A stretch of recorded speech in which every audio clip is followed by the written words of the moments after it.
better roll them dice. You never know if it could change your life. Take a chance, you're neither wrong or right. You never know if you don't roll them dice. You better roll them dice. You never know if it could change your life. Take a chance, you're neither wrong or right. You never know if you don't roll those dice. Woo!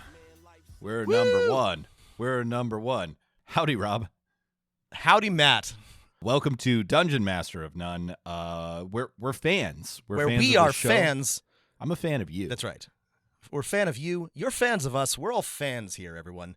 None of us are stans. We'll talk about that later. That's a problem. But no, we're fans. We enjoy things. We are part of a fandom, even. Probably not. Maybe not. But it's good to be a fan of things. It's good to be enthusiastic, Matt. FanDuel is sponsoring this episode as a special thing because we're talking about how to be a fan of your players. And your characters, your player characters. Say that. Sorry. Players, yeah. How to be a fan of your players and your player characters. No. Yeah. It's good. It's good. Yeah. Someone's gonna hear that and think we're serious. Yeah, but this is I think a Listen, put in the code DM of None 25 to get your first free $50 on a 3-way parlay. You can bet on will Boromir take the ring from Frodo. I've got that. That Faramir is going to capture Frodo, but let him go. Got great odds on that. Great odds. And then basically my last one is what kind of disguise Frodo's going to wear in Mordor. I'm going to say orc, but it could be Nazgul. Could be anything. Elf. So I'll see if I hit all three of those in my fantasy FanDuel. The first actual play to allow real-time gambling prop bets on what happens in the campaign is going to revolutionize the space. No. I actually hate myself for putting that into the world. Don't anybody do that. Don't do that. But it would be funny if I were an evil person. That is exactly what I would do. Mm-hmm. Yeah. Let's talk about being a fan in a less problematic way, man. FanDuel on the Adepticon Warhammer 40K open tournament. I'm like, that actually might happen. That I'm surprised it hasn't yet. I've got Drukhari all the way to the top. Oh no. What does it mean? Let's talk about this. What does it mean to be a fan of your players, of your player characters? Where does this idea come from, Matt? Yeah, I mean, so I think this idea is as old as essentially role-playing games, if not older. There's this idea that the original game masters of big war games were these impartial referees and stuff like that, interpreting the orders to units as neutral as possible, and based on some of the descriptions of people playing these games and magazines and stuff like that, I don't think that was the case all of the time. People are like, oh, that's really cool, your general is came up with this brilliant plan, it's going to be awesome. And so this is something that's always, I think, been with role-playing games. In the latest 2 generations of system design has been maybe more formalized, but it essentially means hey, as the referee, as the game master, be your player characters are cool and I want them to do interesting things. And when they succeed, I'm going to support that. And we'll talk about some of the different ways that you support that. This is a good point, Matt, because if you read a lot of the early writing or the early fanzines, you read your Dragon magazine, you get the impression, and I think it is a cultivated one from a lot of the DMs writing in those, that they consider it an adversarial position, that they are sort of in competition or trying to challenge their players. But I think if we read between the lines, I don't actually think that's entirely the case. I think that's an image that a lot of them wanted to project, because like Matt said, a lot of things emerged in early Dungeons and Dragons because a player wanted to do it and the DM was like, that's cool. Yeah, you can do that. I think there's arguments to be made that rangers and clerics exist because a player was like, I want to do this, and someone's like, fine, that's cool. You can do that.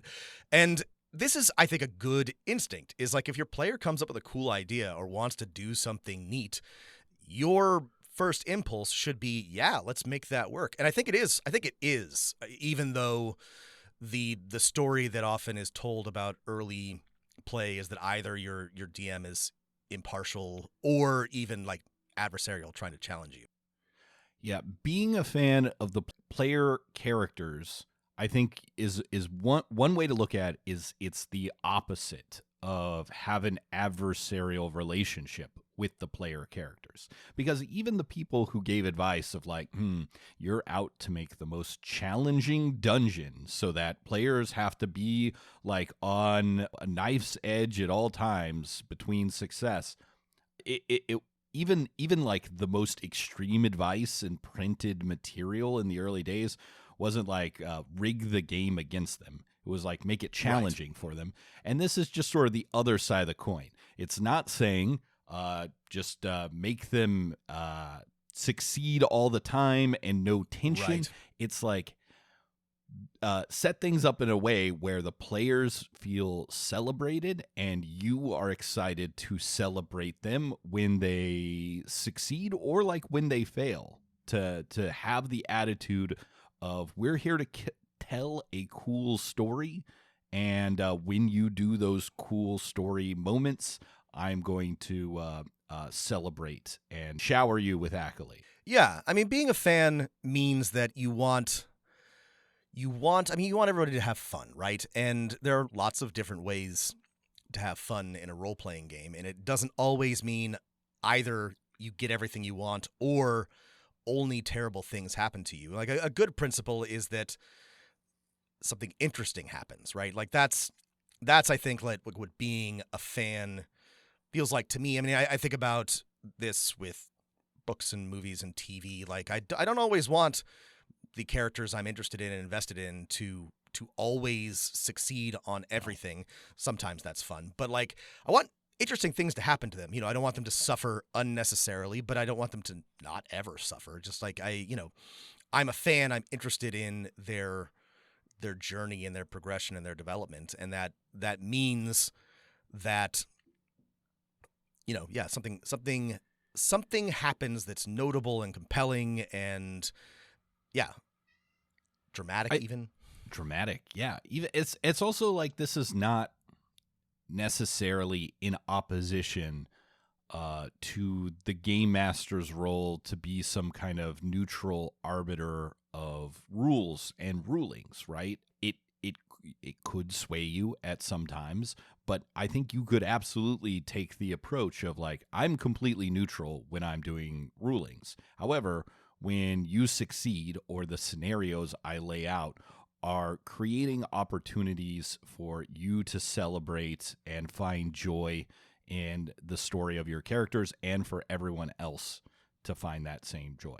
It's kind of like a whole table attitude in a sense. Even though it's directed, this advice is usually directed at the game master. It's like, oh, we're all going to celebrate the successes and failures that happen in this story because our characters and are I think this cool or interesting or something. Yeah. We talked about this. There's also a table and a player element of this that we've talked about before and talked about ages ago. One of the things that I think people like about, especially like Critical Role, for example, but all the best actual plays, is that at the table, there's a generosity of play, right? They're always setting each other up to do something cool or like tossing the sort of initiative, the figurative initiative here, the ball to somebody else to be like, oh, your character is interested in this or good at this. What do you have to say? What do you want to do? This is something we like to encourage at the table, but it's part of your players should be a fan of each other and you should be a fan of your players. It is very much a mindset shift, though. Yeah, this is mindset advice. It's a mindset podcast that's right. now. Listen, that's right. The fan mindset will allow you. Yeah, no, but it's true though. Grindset, really. Grindset, yeah. But there's also mechanical elements to it, and a well-designed system will give you the tools through rolling dice or through what's on the character sheet to be a fan of your players. Some of the systems that we are not as enthusiastic about don't do a good job of this. Don't always. The roles often end up being a mood killer or making this is why I personally Wash. I hate nothing happens. Of all the like outcomes on a roll, nothing happens is the least interesting and most frustrating from like a character standpoint. If this is one of the things that I'm always talking about, what I love about Mothership is that when you fail, you gain stress, which is just like ratcheting up the tension meter. And that even though that's like universally bad, like not only did you fail, but like you're going to fail worse in the future, that feels a little bit more interesting. Everybody needs to be on board with playing a tense space horror game, but because everybody is, it's a really great mechanic for, in this sense, being a fan of your players. You are being a fan of them moving toward an outcome where something really bad happens to their character, but that's the game that everybody's playing. Excellent advice. And let's get to where this advice came from. So I searched through role-playing game history to try and find the first time this advice was given in like a printed game system. And unsurprisingly, it comes from Apocalypse World by D. Vincent and Meguey Baker. Yeah, this whole section is just like, here are your like GM first principles when playing the game, right? And there's a list of them, and one of them is be a fan of the player's characters. Make the characters' lives not boring does not always mean always worse. Sometimes worse, sure, of course. Always, definitely not. The worst. We just talked about this. This is. I think if you are just starting to sort of shift your mindset here, the key principle for you is make your player characters' lives not boring. And there's lots of ways to go about that. That does not necessarily mean punish them. That's why a lot of the systems we talk about complications when you fail, not like punishments or consequences. I love the use of the sort of negative here, not boring, as opposed to interesting. It has a slightly different connotation, which is just like, hey, if the outcome you're thinking of for the story, the scene, the moment is kind of a boring one, then maybe that's not the one you want to use if you have another option available. And again, of course, doesn't mean always just punishing people. This is why the Bakers are smarter and better designers than me. I said interesting, but not boring is better. Like Matt said, that just means that's easier for you as the GM to think of, like, is this outcome boring? Not is the thing I haven't planned interesting, just like, would this be boring? Is a lot easier of a question for you to answer than, is this interesting? Continuing. The worst way there is to make a character's life more interesting is to take away the things that make the character cool to begin with. The Gunlugger's guns, but also the Gunlugger's collection of ancient photographs. What makes the character match our expectations, and also what makes the character rise above them. Don't take those away. This is such good advice, and we've talked about this a lot previously in other contexts, but a rookie GM mistake is when something bad happens, when there is a consequence or a failure, is to break or remove or whatever some object or tool or aspect of a player's character. There are ways to add complications to that, but it is boring and unfun to take away, especially if it's like a core part of a player's character. You know, this is why when I'm running 5e or a D&D campaign, one of the things that I really dislike is this. I really hate those critical fail tables. You know, when you break your sword, you drop your sword. You know, something bad happens. Like you already rolled a 1. Like it's even worse to take more away. And it's why something like dominate or paralyze or hold person can be really like unpleasant at the table. There are not boring ways to like accomplish similar effects. I think one way to think about it is to, once you have your list, everyone's rolled up their player characters, and this can change throughout the campaign, is to have a couple word descriptors of what is the core interesting, not boring identity of these characters. And that's like what you maybe I'm not saying you don't fuck with that, but like you don't deny them the opportunity to at least overcome adversity in those areas, right? Right. At least not all the time, right? Don't take away the gunlugger's guns. Okay, here's continuing on. The other worst way to deny the character's success when the character fought for it and won it. Always give the characters what they work for. No, the way to make a character's success interesting is to make it consequential. When a character accomplishes something, have all your NPCs respond. Reevaluate those PC triangles you've been creating. Whose needs change? Whose opinions change? Who was an enemy but now is afraid? Who was an enemy but now sees better opportunities as an ally? Let the character's successes make waves outward. Let them topple the already unstable situation. There are no status quos in Apocalypse World. Even life doesn't always suck. This is also great advice. And this is where having just some very simple motivations or key phrases attached to your NPCs so you can realistically understand how they might respond to major quest events or changes to the world is really helpful.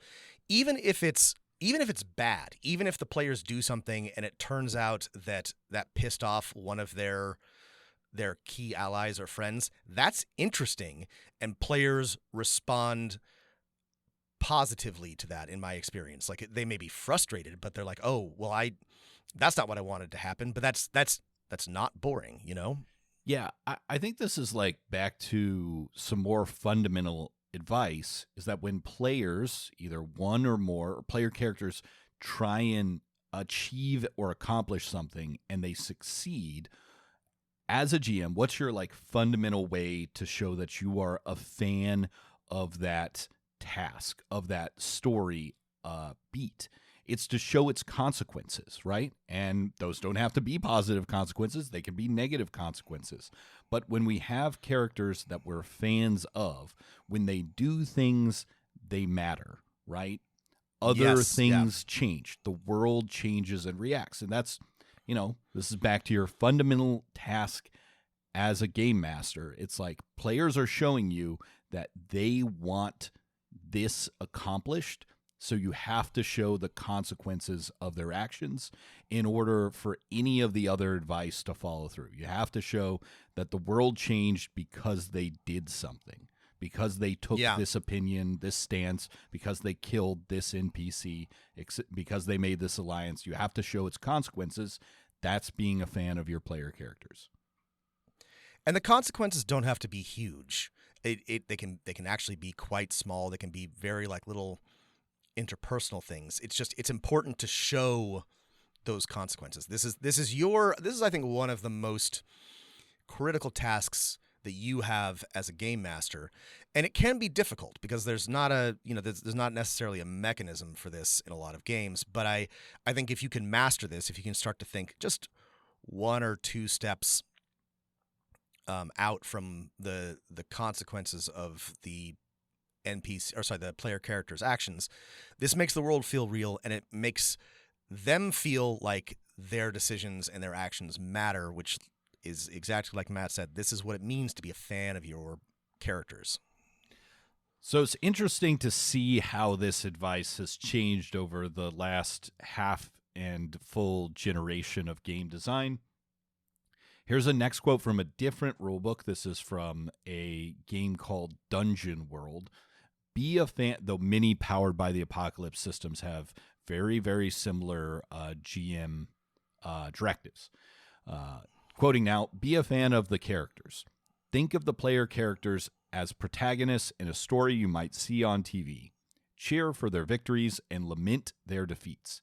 You're not here to push them in any particular direction, merely to participate in fiction that features them and their action. I mean, this is precisely how you want to think about it. You're cheering for their victories and lamenting their defeats. They will have both. Both are interesting, are both not boring, right? And that's what it means to be a fan. Yeah, I think it's interesting that Dungeon World switches from really what was originally an Apocalypse World, which is mostly advice about the consequences of the story. To be a fan, you have to show that the player's actions that they've struggled for can happen and that they should have consequences. And you've got to show those consequences. To this advice, which is a little more about like attitude, right? Like celebrating when they succeed, right? Yeah. Doesn't, and I think if you combine the two, it's like, well, when they succeed, how do you celebrate it? You show them the rewards or the things that have changed that they mostly wanted to see in the world. And when they fail, you show them how things change in ways that are maybe not what they wanted. I do think the emphasis is different, but I think these two work well together. I think that if you use the advice from Dungeon World and from Apocalypse World, that this is a good framework for thinking about how to be a fan, how to approach your player characters' actions, and to make that feel good. I mean, this is the sort of juicy center of this is you want your players to feel good about like what they're doing in the game. That doesn't mean give them everything they want. It doesn't mean reward them every time, but it does mean that it should feel meaningful. It should feel like they have agency, right? Like that's a big part of like what. And when to the Dungeon World example, like when you see that on TV, you see the characters.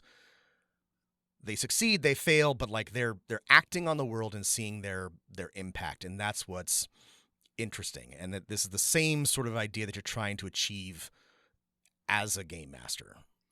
Right. It's like when you're showing the good or ill consequences of their actions, you can imagine framing the table, right? Like a TV show or a movie, right? When things are happening that are good, the way the camera frames the scene and moves and the soundtrack, they all change in subtle ways to let us know this was a triumphant moment. And then when it fails, right, those same sort of audio-visual clues happen. And while you don't have all of the millions of dollars to do that, you can do that just with your own narration and conversation about what happens, with just a subtle attitude shift in your voice. Here's the last. Let me read this one because I've been trying to. Daggerheart, like we've mentioned, this is from Daggerheart. In our Daggerheart, has really good, in my opinion, really good just general GM advice. It's one of my favorite sections. It puts a lot of effort into specific mechanics of how to run the game, but also like general philosophical principles, mindset shifts, if you will, for how to run your game. And this is a good little bit. Be a fan of your character and their journey. Find ways to show off what your character does best and what they do worst. Strive to make interesting choices and learn more about who they are through play. Push your character's story forward and let them grow within the fiction. This takes Apocalypse World and Dungeon World like a little step further. And there's a few things in here that are not in the first two that I think are interesting, but a little bit more difficult. What we have here is two things that I think work really well for most systems, which is first, show off characters what they do best and what they do worst. Notice this is not really against the Apocalypse World advice of like taking away what they do best. It's like, hey, occasionally it's fun to put them in situations where we're going to see the flaws of their character. I think of a great scene in the TV show Firefly by Josh Whedon. And there's a great scene where there's a pilot character and an engineer character. One runs the engine, the other flies a spaceship, and they're both very good at what they do. And then they're switched to opposite ends. One's in the engineering room, another is in the control station. and they're they're in the place where their character is at what they do worst, right? And so we get to see the challenge of them trying to do something that's outside of their pond. I think the opposite side of showing off what they do best is if you have a character who is a ranger who has a bow who wants to shoot 100 orcs a day. Well, it's pretty easy to give them that scene, right? This is something that you want to use carefully because it is frustrating sometimes for players to be stuck doing something they're not good at. But it can be very fun and interesting to put them in, like, arrange a situation where your dumbest, worst talking character has to do has to charm an emissary or has to talk their way past a guard. It might not work. It'll be interesting. It won't be boring. It will be interesting. It'll be not boring, right? Because the outcome is, somehow through player character or cleverness or in character luck, they do succeed. That's not boring. That's right. Or they fail and then they have to fall back on what they're good at, maybe cleaving this guard in two that they were trying to, were originally going to, and then they say, fuck, well, I guess we're doing it this way now. I mean, there's a bunch of funny examples of this. Like a great one is in Star Wars A New Hope when Han Solo is trying to talk to the guard and convince him that nothing has happened, and he ends up just shooting the command console. Tremendous character moment, something we all remember, we love. Another good one is in Inglourious Bastards. Just like this podcast, boring conversation anyway. When Brad Pitt's character is pretending to speak Italian and doing a really bad job of it, but buongiorno. It works really well because of the context of the scene. It's very funny. Yeah. So do this. Put your meaty, beefy characters in a talky situation. Put your weak, talky. Make your wizard fight in a bare knuckle boxing match. Like this can be really entertaining, and there's a lot of this one paragraph from Daggerheart has a bunch of like interesting stuff in it. I like the second sentence, strive to make interesting choices and learn more about who they are through play. This is, so I'm gonna say, I don't think it's controversial, but I'm gonna walk with you, Matt. Come with me on a journey. Yes, I feel like what one thing that the actual plays do really well is they set their players up, their actors up for long, elaborate, interesting character arcs, and this is cool. People like to watch it. It models a narrative from a television show or a book or a movie very well. I think this has set a unrealistic expectation for players and GMs in home games, especially because this is very hard to achieve without a lot of time, energy, and collaboration that having a paid professional cast and regular setup allows. So when it's hard to achieve in a lot of systems, and also in a lot of systems, precisely. And so one thing that I think you should not do is expect to be able to achieve similar outcomes in your own games. What I think that you and your players should work toward is seeing what emerges from play and developing your characters through that. And this is both at the table, just responding to what happens, but also talking about it afterwards or collaborating and saying, this is what I would like to see my character work toward. But make sure to set realistic expectations about this.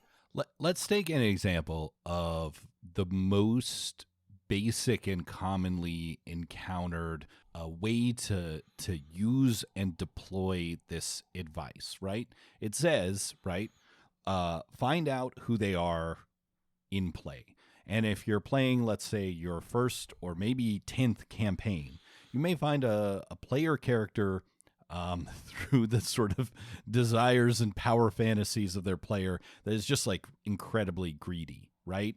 Greedy in terms of in-game money or power or powerful items or spells or technology. Perfect.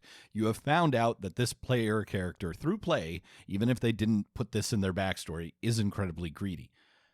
It's super easy to give them an interesting choice between increasing their wealth or power and some other consequence of the story. Aligning with overall party goals, aligning with another character specific goals, betraying the party, and see how that interesting choice plays out. Right? This is something Yes. we've all encountered a greedy player or character. How do you implement this advice? And then whatever choice they make, it's very easy to be a fan of that choice, right? Oh no, this bastard did this like betrayal of these overall goals. Will there be a chance for redemption? Is it too late? Or did they make the hard choice and grow and change? Yes, exactly. And this is something you can establish before the campaign or during the campaign. And one thing that I wanted to talk about with being a fan of your players is some more like general advice, which is to listen. And I apologize because it's going to sound kind of like cheesy, but unfortunately, being a good game master, just like being a good friend or a good teacher or a good coach or anything, means you do have to pay attention to what people are telling you, and you have to listen when they tell you something. That doesn't mean that you have to do everything that they want, but you have to listen and understand. Right. And this is a skill that it's Na'vi rules. I see you. I hear you. That's right. I mean, Steve Jigsaw. Again, not to be cheesy, but like this is what people want out of most social interactions, but especially out of these games, is they want to be seen, they want to be heard, they want to feel like they have agency within the game, and that means that you need to hear what they're telling you. You may then say, that's not going to work, but so on and so forth. But this is good practice for you, and this is a skill that can be learned. And the better that you are at this, the less likely you are to run into table problems down the line. And getting in the habit of listening and talking through these things early will save you a lot of grief in the future. Right. And so, like, this is not something that a system like 5th edition helps you with, but it is something that, like, a system, at least of campaign and character construction, like Daggerheart, will help you with. It won't give you the world's most complicated character story. So, like the final line, push your character's story forward and let them grow with the fiction. But it will give you, and many other systems do this as well, at least one or two sort of character goals or beats that they are telling you they would like to have happen in the campaign. If you can focus on, like, again, just being realistic here, right? As Rob was saying, right? If you have 6 characters at your table, right? Finding one interesting beat per like 3 months for each of them is probably like pretty good. And if you can make sure that every character has one of those like story things, then you're doing a good job of being a fan of their story. Well, and to think about and talk about systems, there's some systems do a better job of helping you design sessions, scenarios, campaigns that give everybody a chance to shine. And this is actually, to me, kind of interesting because 5e currently doesn't do a very good job of helping you with this. But I think counterintuitively, early Dungeons and Dragons was built, every dungeon was constrained but also specific in such a way that there was fighting, there was a bunch of trap nonsense that only your rogue could deal with, only your cleric could heal, and only your wizard could do wizard things. And so your basic roles in a general dungeon would always have a chance to feel cool. They would always, have a specific moment to shine. And there are other reasons why that is sort of frustrating and moved away from it. But in the Right, it's very simple. It's like this is classic any role-playing game or video game dungeon design. Here's a creature that needs to be frightened or polymorphed. Yes. Therefore, we want a warlock or a wizard in the yes. dungeon party. And then, while that's cheesy, you just kind of you made one thing that you need this one specific shape to That's do right. it. But That's exactly what it is. You're putting shapes in the right holes, and there's a certain level of satisfaction to that. But in a role playing game, it's limited. It's cheesy and kind of narrow. But the good thing about that is everybody gets to feel useful. To bring it back to Mothership and the Warden's Guide, when you're designing a session or a campaign, it has a little section. What does each of the 4 character classes, what do they want to get out of this? Where are the cool weapons for the Marines, or the chance for them to shoot a bunch of bugs? Where's the scientist's opportunity to do science? Where's the android's chance to talk to a computer? Where's the teamster's chance to fix something? This is Mothership is a simple system, so it's easy to do that. But thinking about, that's sort of like the micro level, right? Each individual session, does somebody get to do something cool? Blow that up to like a macro level. What does this player's character want to accomplish through the campaign, and how do I write the campaign so that they get to feel cool and interesting on a broader scale? Instead, you can take this based on mechanical roles, and then like the next easy to implement step is where you have your like player character descriptions, and they're like, these are my one story goal. Okay, this character, right, wants a confrontation with their former blade master who taught them everything they know, but now is working for the bad guy. We can easily add that to the story. This character doesn't have something as specific as that, but they want a chance to become the most powerful spellcaster in the kingdom. Let's put something in there along those lines, right? As opposed to a mechanical thing with magic, a story thing with magic. A mechanical thing with traps, a story thing with traps. Right. That's a great way to think about it. Okay, so we've read some advice from Mothership, Daggerheart, Dungeon World, and Apocalypse World.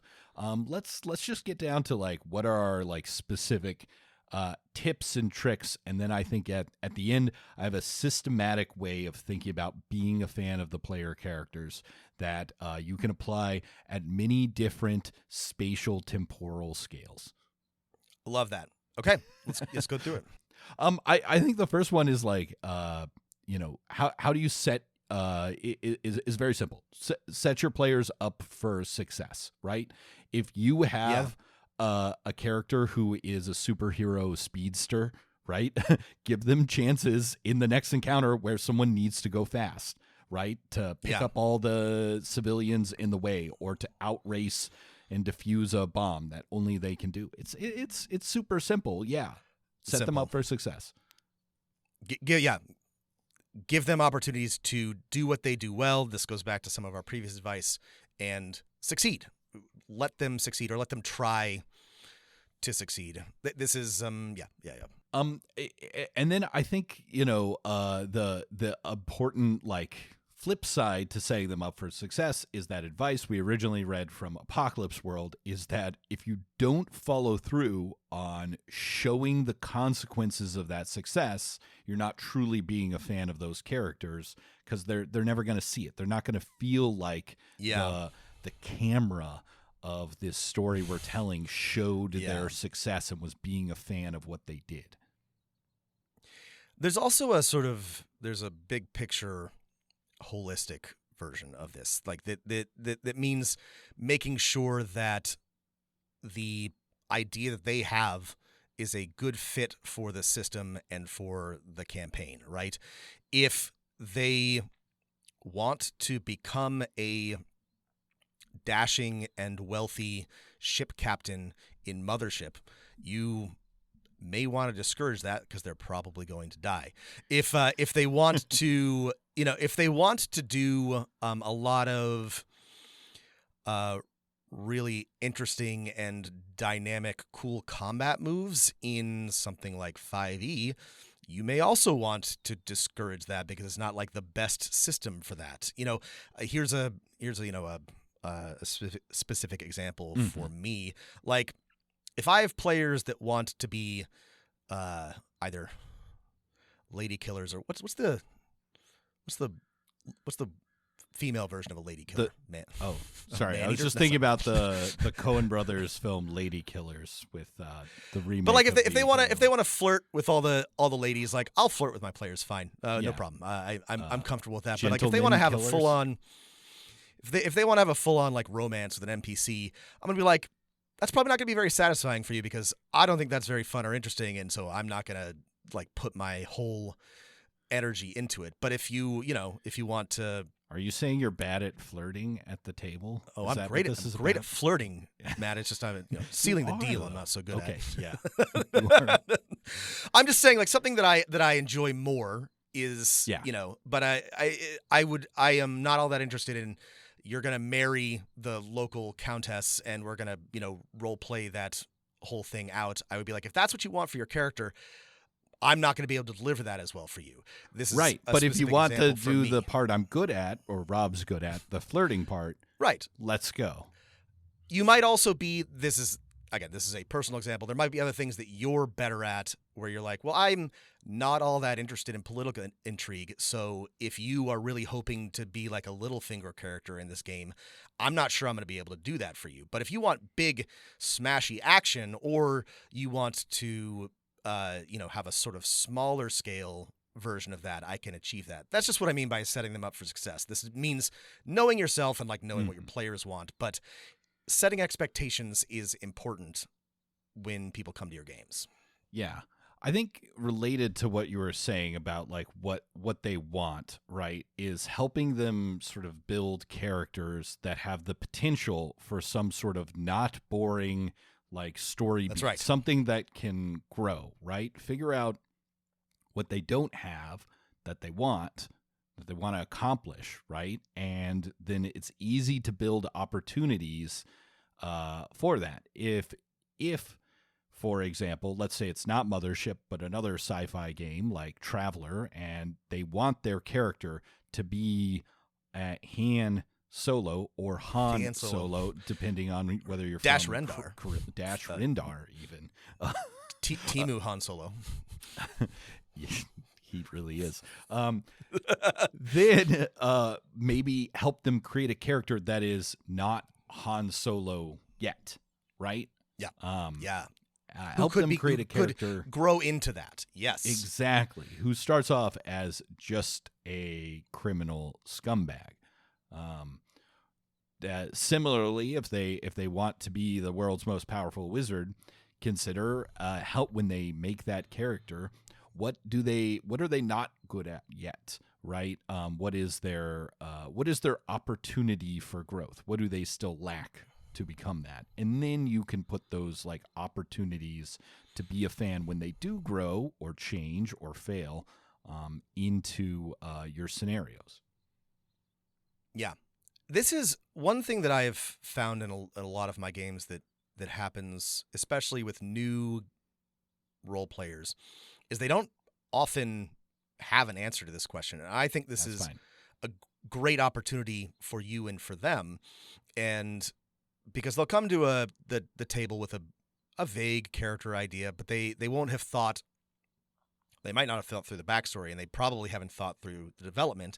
And this is a great opportunity to encourage them, ask them, what stories do you like? What characters are you interested in? What sort of outcome would you like to see for this character? And this can be sort of like hard to draw out. People don't always know, but it's fun to me. And often they'll come up with, oh, well, I do like Han Solo. I think it would be cool if I had like a Han Solo character. And then you can build from there.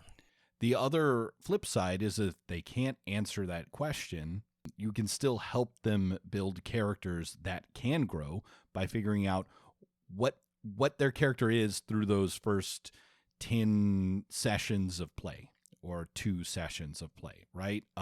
Just, hey, they didn't have an answer, but I'm going to make sure I kind of know the answer after observing and interacting with their character for those first couple sessions. Like, hey, let's figure out who you are if you don't know right now.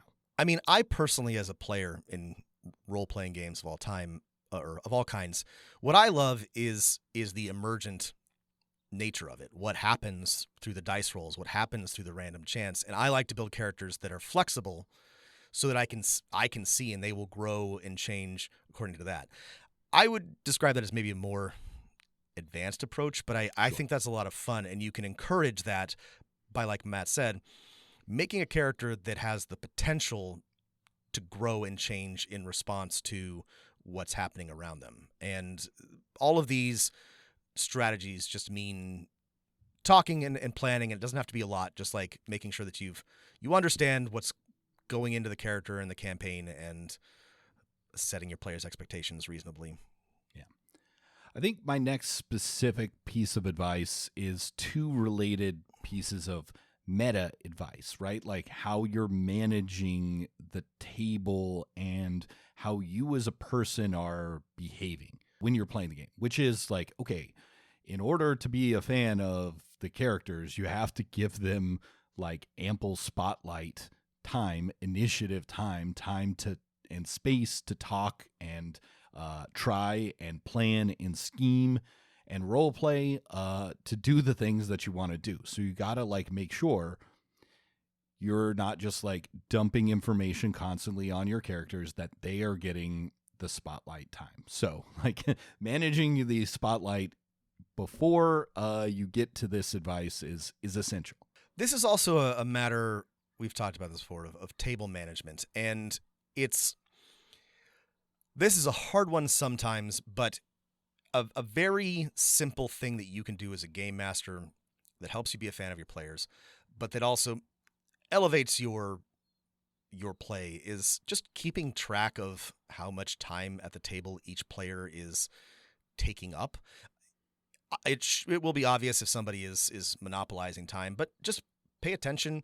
You can even, like, if you want to, like, make tick marks or something, just, every time somebody talks. But like, it doesn't even have to be that much.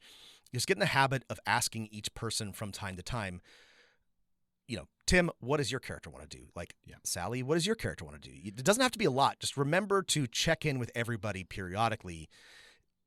Some people don't want to spend that much time talking. Some people don't want to be in the spotlight, but give them the opportunity periodically. The other like meta thing you can think about is what I think of as just an attitude lie, a cheat. We're not fans of the game master cheating, but we are fans of the greatest lie of all time, which is something called acting. Acting. When you're acting, that's not actually like your attitude. And I mean, we do this all the time. Anyone who has a job knows all about emotional labor, right? Emotional labor. And we, there was a discourse like 8 years ago about how this is an incredibly bad thing. And sure, it is when you're working a shitty job that you don't want. But it's bad when it's tied to like your ability to make a living for yourself. But it isn't inherently bad to adjust your attitude to meet the needs of the situation. This is something we do all the time. It's called society. As people. Being a friend. It's called living in a society. Being a human. Being a Matt, human did you being, know we right? live in a society? We do live it. So you are probably a game master partially because you're a little bit of a fan of like improv and acting and drama and something like that. And no DM worth their salt can't do this even a little bit. And the great thing about this attitude lie or attitude cheat is it's not even really full like acting. You don't have to put on a Shakespearean accent and talk in a different type of prose to represent this NPC. I'm talking about the acting that you do as the game master. If this isn't making sense, here's a quick example. You've come up with a scenario that you've written out a couple of ways that players might possibly overcome it. And when your characters come up with a cool plan to overcome it, that's maybe actually pretty similar to one of the things that you expected. You can be like, oh, no way. It doesn't look like you roll that dice. Oh, it doesn't look like they saw that coming at all. You have them at this like incredible advantage. Wow, guys and gals. And that was so cool. Okay, I'm doing a bad job with my acting here. It sounds really fake. But when you're at the table, it's very easy to be impressed with what your players decided to do. Yeah. I mean, you don't want to come off as like No. patronizing or condescending. But like, if they do something cool, let yourself be excited about that. Be like, Yes. wow, that was a really cool idea. Like, even if it is something that you did consider, I don't know. I get excited when my players come up with a good idea, whether or not I considered it or not. And like, there may be like a part of you that wants to remain impartial. Don't do that. Just be like, that was awesome. Great idea, guys. Use this, I think, generously. If they do something that you think is even like a teensy bit cool, just tell them. Tell them that was cool. Great idea, guys.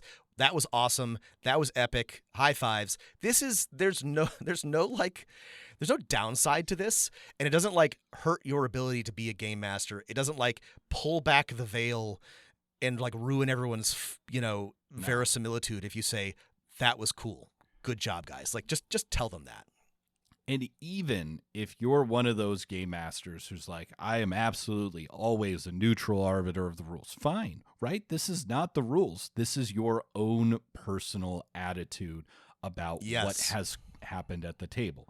It's just saying you did something cool. Wow, that was that was really interesting. Here, now let me show you how interesting that was, right? If you combine those two together, everything is more powerful. And honestly, this like works in the flip side. The players come up with a really bad approach, a bad plan of action, a terrible luck roll. You can be devastated along with your players.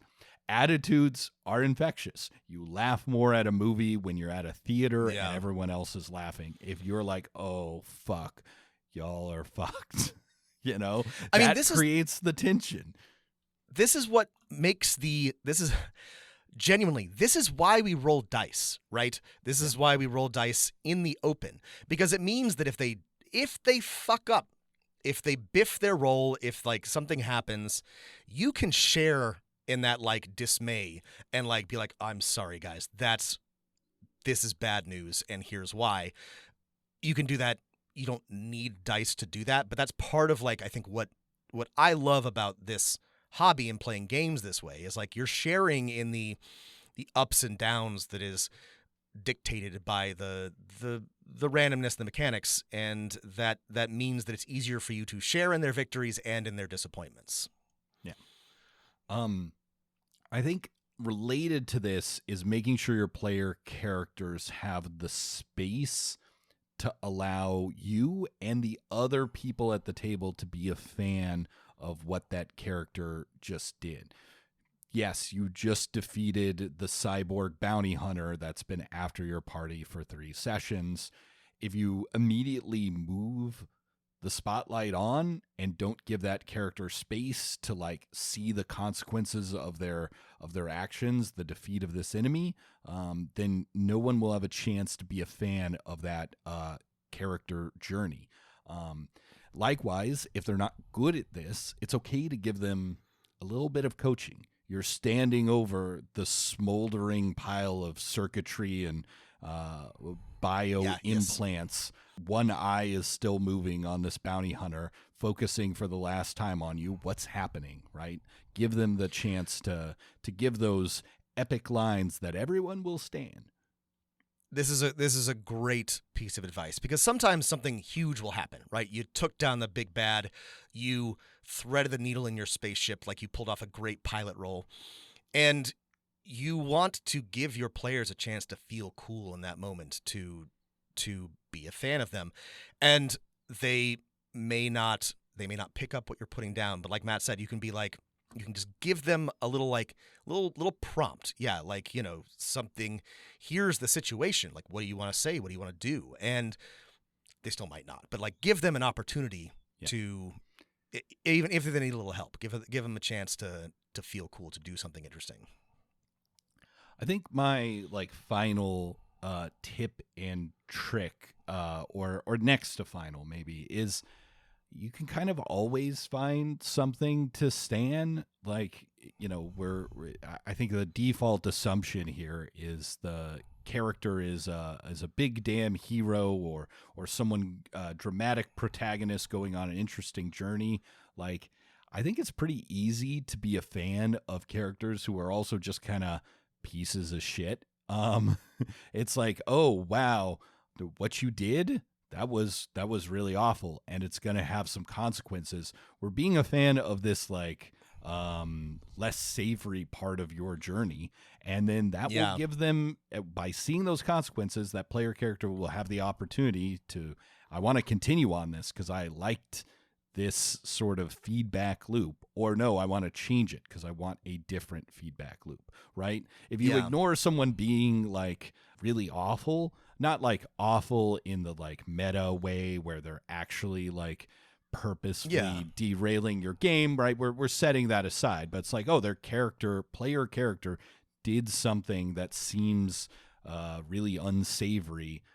Well, we can find a chance to be a fan in the anti-hero way, in the way that's like, I can't believe Tony just murdered another one of his friends. Let's enjoy that awful moment. This is a great example, and there was there's a period in the, I think, 2010s where we had an awful lot of these guys. Your Walter Whites, your Frank Cards, and I think people took the wrong lessons from some of those. But the right lesson is that even like objectively awful people, Tony Soprano is much right better. Lesson. Like the Robin. Nice. Tony Soprano is a better example because he is really awful, but like, you still are kind of like rooting for him, and to use like Game of Thrones is an even easier one. There are a lot of really awful people in Game of Thrones, but like, they're compelling sometimes even when they're being awful. And this is hard to do, but you can find something that's interesting or compelling about them when they're being awful. And that's a good point to make, is this doesn't mean your players have to be big damn heroes all the time, shining examples. There's something to be a fan of even when they are maybe doing unsavory things. And I guess the actual last piece of tips and tricks is go anti-meta, right? Give them in-world diegetic fans of the characters, right? Yeah. If this they're one's doing, easy and fun. It's so fun. It's so fun to have a group of people or a single person who's like comes up in world and is like, wow, you are great. And it can also be a great opportunity to create more spiraling consequences for the player's character. This is a really fun one. Give them fans. Yeah, give them some people who just think they're so cool. And you can make this as like as relevant or not. It can literally just be something that you throw in to make them feel cool, or it can tie into the narrative, and maybe they have to go rescue their fans because they did something stupid trying to emulate their heroes. This is a common trope, and honestly one that I think is delightful. So, but yeah, this is an easy way to make them feel cool and be a fan of their characters, is to in world have NPCs that love them, either in any number of ways, think they're cool, look up to them. All right. Any other tips and tricks before we move to our conclusion and a brief way to think about being a fan of your player characters, Rob? No, I think this is like we said at the beginning, a whole mindset shift. It's a whole way of playing games. So mindset. It's hard to boil it down to just a list, but I think this covers a lot of the things that you want to be thinking about when you're trying to be a fan. Okay. So I think let's see our system. Let's systematize it. If you want to make a checklist for yourself of how to be a fan of the player characters, start with the system you're using, right? Does the system have chances for like character growth and change? Does the system encourage this character to do some things really, really well? If so, you want to note them. Do they have any weaknesses, conversely? So, like, go through the system you're using and find those chances in that system to be fans of characters. Yes. This is just an alignment between system, theme, and player intent. This is big picture advice, but I think it's important. Make sure that you're running the right type of game and the right type of system with the right type of players, because that's probably the easiest thing that you can do to make sure that they feel like they're having fun, like it's interesting, and you have an opportunity to be a fan of them. If your players are trying to be like a cool, like, two-handed gunslinger in Call of Cthulhu, they are probably not going to have a good time, and you are probably not going to be able to be a fan of their pistol-wielding Lovecraftian horror fighter. But that would work better in a different game. Right. Or you can say maybe they're fully aware of how Call of Cthulhu works, and you give them, like some highwaymen that they can easily two-handed pistol and kill. And then when they're confronted with the eldritch entity, they're like, well, this is useless here. But at least I showed I was a cowboy hunting Yog-Sothoth. As a bad example, actually. That would be cool. But you know what I mean. Yeah. Campaign. Next, think about like how you're structuring your campaign. Does your campaign have opportunities for, character growth? Do you have spots? If your campaign is so like on like campaign plot goals driven, that's fine, but like make sure that there's wiggle room for each of the characters to have fan moments in those things, again, for good or ill. So system, campaign, adventure arc, think of like in terms of 2 or 3 sessions, right? Is there an opportunity for characters to be pushed and not boring in this particular adventure arc?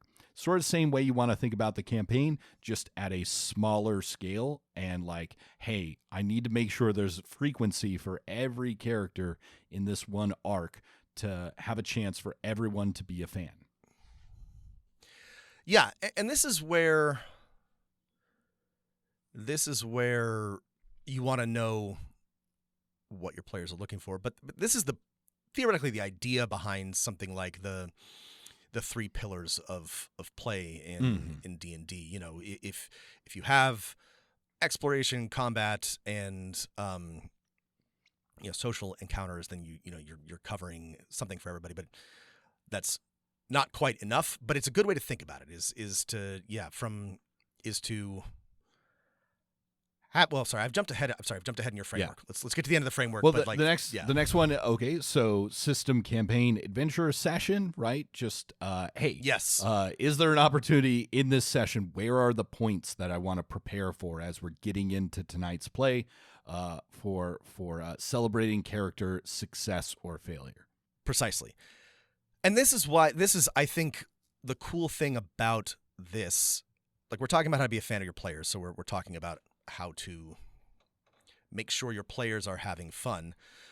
But this, I think, makes you a better designer, a better GM, because you're designing a more complex, more interesting game, campaign, session, etc. Because and this is a useful tool, because you're like, well, what does everybody want? How do I include all of those things in my session, adventure, campaign, etc.? You don't have to start from scratch there. You have a sort of like guideline that helps you create a more complex and interesting and dynamic game. Absolutely. And then the last scale is just think about it moment to moment, right? How can I be a fan of this particular move the player did, this particular action, this decision, or even this dice roll, right? How can I celebrate the success or failure of this one moment that happened at our table? Think about like how to be present in that sort of emotional labor of the moment. Well, and this ties back to our Dungeon World advice: cheer for their victories and lament their defeats. That means that moment to moment, when they do something cool, that's cool. Tell them, like, make them feel cool. Tell them it's cool. When they biff it, when they fuck up big time, let them know. Make that. Say, that sucks. Here's what happens. But be like Matt said, be present. Make each moment feel important. So I started from longest to shortest system, campaign, adventure, session, moment. In terms of easiest to implement, work your way back up, right? Start with the moments, move to tonight's session, and then when you feel like, if you haven't ever tried this before, move to those bigger picture things afterwards. This is how I do it. I make sure that moments and sessions are planned for. Everybody has something to enjoy, and then to me, it feels very natural to build up from there. One thing flows to the next. If you're thinking about sessions, then you can easily think about the arc. You can easily think about the campaign. But if you have the session handled, I think the rest will be a lot easier to implement. And there you go. Your games will be better, especially for games that specifically give you this advice to be a fan of the player characters. The last advice, I guess, that I have to end the episode with us is naturally your attitude and the way you're setting this up should be infectious to the whole table. But, encourage your players to be fans of their own characters. This should happen naturally because of your attitude, inculcating this around your table, but you also should encourage your players to be a fan of their particular character and of each other's, right? Encourage them to celebrate all of these things communally, because often the success you're celebrating is the whole tables. It should flow. Everyone is a fan of everyone else. All right, everyone, thank you for listening. If you'd like to hear more of Dungeon Master of None, you can head over to our Patreon, patreon.com/Dungeon Master of None. If you have any tips or tricks for being a fan of your players, be sure to drop us a line at dmofnone@gmail.com. Thanks for listening, everybody. And whatever you do, keep rolling them dice.